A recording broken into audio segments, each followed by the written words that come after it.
Te pōnei I whakarewa ai a te hāmua Nikora I tāna whai I te tūru o Tīkaroa Rāwhiti mō te rōpū mana I te whakarewatanga a te karere.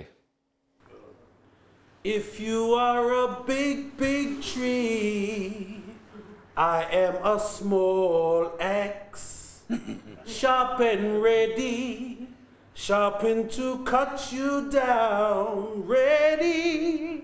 He tūhono I te ao whakangahau ki te ao tōrangapū. Just wanted to do that just in case anybody out there watching on television happens to be a record producer. Aha koa te ngākau hianga kotahi atu te aro o te hāmua Nikora, he kapu ake I te tūru o Ikaroa Rāwhiti. Ko tāku he whakahoki I te mere ki roto I te whare mere. Ko te rākau e hia ana ia ki te tope ko Meka Whaitiri, te kainoho o reipa e mauana I te mana o te Rāwhiti. Kei te mōhiotia a Nikora ki roto I te ao Māori, moana mahi I runga ia whakaata Māori, hei kai kōrero kai whakangahau hoki.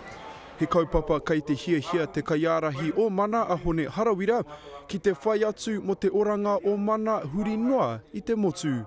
If we're going to capture the hearts and minds of our people, one of the places we've got to start is with our rangatahi. If our kids are going to school hungry, our kids are not learning. If our kids are not learning, our kids are not getting qualified. If our kids are not getting qualified, our kids are not getting employed. Ko tētahi o ngā uauatanga mō Nikora, ko te tirohanga o te marea I tana taha hianga noiho. Engari hei tāna ko tērā tana pakaritanga e hara I te ngoi koretanga. The point of difference that I'm going to bring to Parliament is that I'm not going to be a politician. I'm not a politician. I'm a people.